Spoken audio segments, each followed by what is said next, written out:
Olá, eu sou Daniela Bona e esse é o terceiro episódio da série Finanças em Família que a gente trouxe para você. No primeiro episódio, a gente falou da importância das finanças em família, cuidar, ver junto isso, o casal, a família. No segundo episódio, falamos quais os primeiros passos, o que primeiro deve ser feito e como fazer um diagnóstico da sua situação atual, da situação atual da família.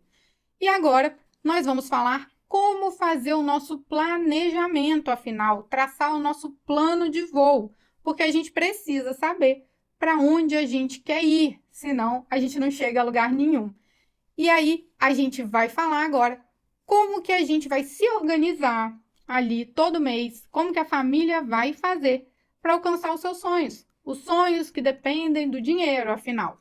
Existem situações em que o rendimento da família, que a receita mensal é regular, né? É o caso quando são duas pessoas que têm a carteira assinada, assalariados, e aí é muito fácil, é muito mais fácil você se organizar e traçar um plano de investimento mensal. E existem casos que essa renda, que essa receita, ela é variável, né? No caso de pessoas autônomas, de profissionais independentes, e aí vai precisar de um pouquinho mais de cuidado e de atenção para organizar esse orçamento para que o seu investimento mensal seja garantido. Quem nunca ouviu? Primeiro você deve se pagar, depois pagar os outros compromissos. O poder de aportar mensalmente é a chave do sucesso nos investimentos. E é isso que você vai fazer. Você vai traçar um plano de quanto é possível você aportar todo mês, a família aportar todo mês, investir todo mês, e quais vão ser os investimentos que vocês vão enchendo primeiro. Pensa ali nos potinhos dos investimentos, quais que vocês vão enchendo primeiro. Então, se você está começando do zero, a gente vai primeiro encher o potinho da reserva de emergência, depois a gente vai para outros caminhos. E quais são esses outros caminhos? O que depende desses outros caminhos? Vai depender do objetivo da família, dos objetivos da família, porque uma alocação de investimentos ela precisa ser personalizada. Quem aqui nunca ouviu? O importante é diversificar. Ok, realmente é muito importante diversificar. Mas o que é diversificar? Outra coisa, essa diversificação está te atendendo? Diversificar não é simplesmente investir em coisas diferentes. Então, você precisa sim diversificar, mas você precisa fazer uma diversificação inteligente que atenda aos seus objetivos. Como que ela vai atender os seus objetivos? Você vai precisar tomar cuidado, principalmente com os prazos desses investimentos, com a volatilidade desses investimentos, com a carência desses investimentos.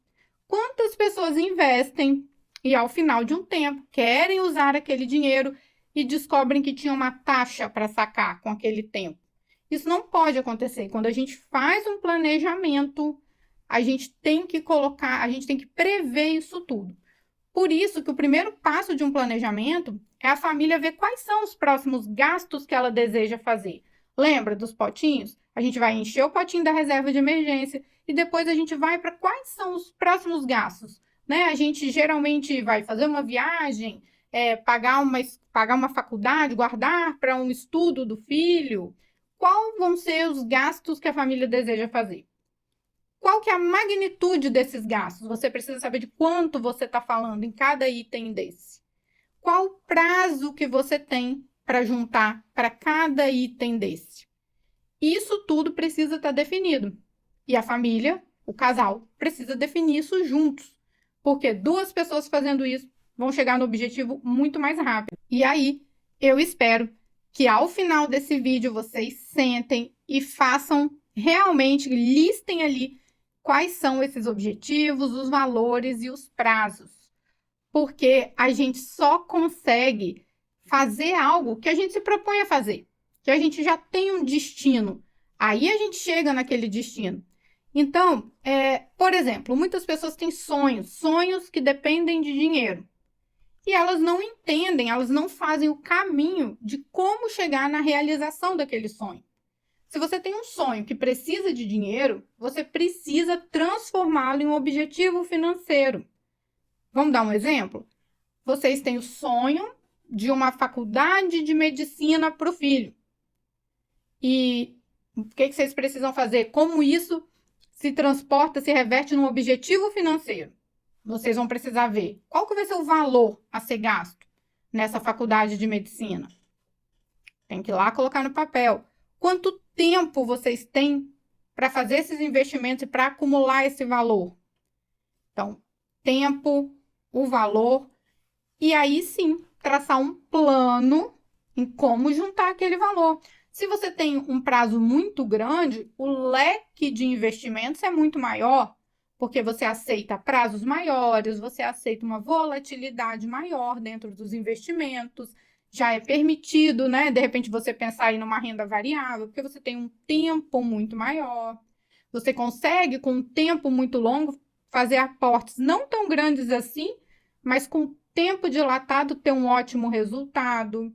Então, você precisa transformar seus sonhos em objetivos financeiros. Vocês precisam fazer isso juntos. Dentre tantas opções de aplicações para o dinheiro, eu quero que você analise 4 itens: prazo, carência, taxas e volatilidade. Se você souber analisar esses 4 pontos de uma aplicação, você vai saber fazer uma aplicação adequada para você. Um exemplo prático: final de ano, novembro de 2019. Eu estava atendendo uma investidora e ela tinha exatos 100 mil reais. E ela falou assim: Daniela, esse dinheiro eu quero investir. E eu estou querendo investir nessa ação aqui.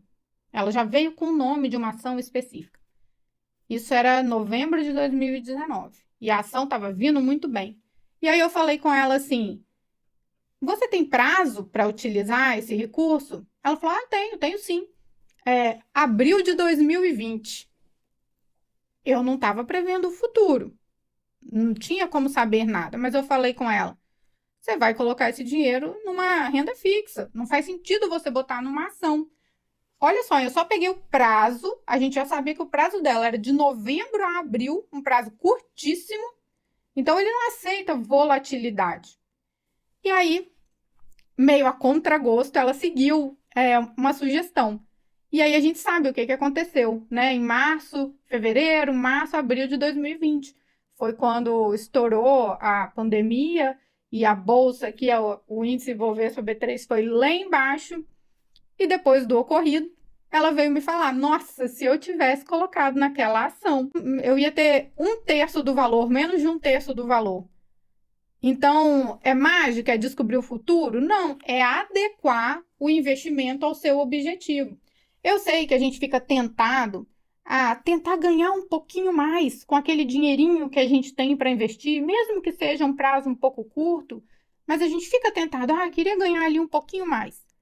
Mas isso não é sustentável. A gente precisa tirar da cabeça que isso vai dar certo. Mesmo que dê certo uma vez, para dar certo uma vez, dá errado algumas outras.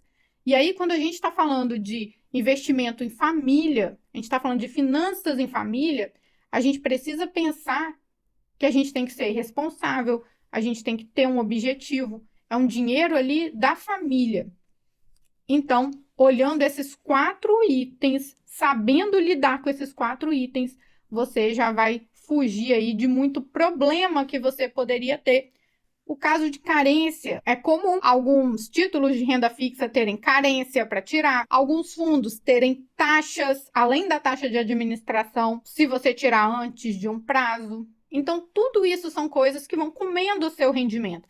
Você está vendo que a gente já falou de tantas coisas de investimento e não falou até agora exatamente de rendimentos, de quanto rendeu afinal, porque existe um caminho muito mais sustentável que a gente deve seguir e que é muito mais importante do que estar sempre buscando e perseguindo ter um alto rendimento. Já foi comprovado, gente, não existe, não tem como a gente ficar buscando acertar os momentos, comprar, vender, ter ganhos exorbitantes. Não é o nosso objetivo. O investidor, ele não vai ganhar dinheiro assim. Então, o nosso objetivo é ter uma organização financeira saudável, honesta, ali nada que busque nada de muito diferente, porque já foi provado com o tempo que para eu ter um acerto, eu tive muitos erros antes. Ah, mas então significa que a gente não deve investir na renda variável?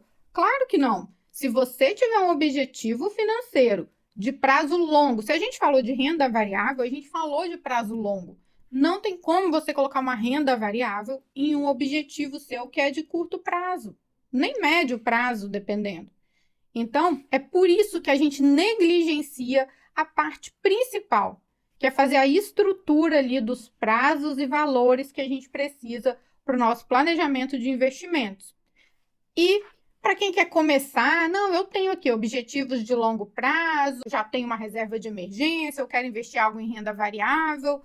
Os ETFs são um bom instrumento porque eles replicam índices. Então, a gente tem ETFs famosos que replicam o índice Bovespa B3, por exemplo, que para você sozinho, você ir lá e querer fazer a carteira do índice seria muito mais complicado, teria que ter um valor muito maior. Então, uma forma simples de você começar, e até para quem já tem mesmo investimento em renda variável, não só para quem está iniciando, mas para quem quer deixar um pouco ali em renda variável, é um ETF do índice Bovespa B3, com valor baixo você entra, com uma taxa baixa você entra, tem acesso fácil ao valor, porque ele é vendido ali na B3, normal. Então, essa volatilidade para um prazo maior, você consegue extrair algo bom, você não fica dependendo daquela cotação diária. E tudo isso vai depender também, claro, do perfil do investidor, do casal, né? Aqui a gente está falando da família, então do marido, da mulher. E aí é muito interessante que vocês tenham, que vocês façam a análise de perfil do investidor, que é aquilo que vê qual é a sua aceitação de risco. Se você é mais conservador, se você é mais agressivo, e aí depois você vai fazer o que a gente chama de suitability, que é organizar os investimentos que são adequados ao seu perfil. Então, a gente vê os objetivos e vê o perfil também. Se você não sabe, nunca fez um teste de perfil, entra lá no meu Instagram, @DanielaBona, me manda um direct, me segue lá no Instagram, me manda um direct que eu vou te enviar sobre os perfis e para a gente ver qual que é o seu perfil de investidor, para você juntar objetivos e perfil. Esse, então, foi o terceiro episódio da nossa série Finanças em Família e espera aí o quarto, que vai vir algo muito legal e que todo mundo gosta de falar disso.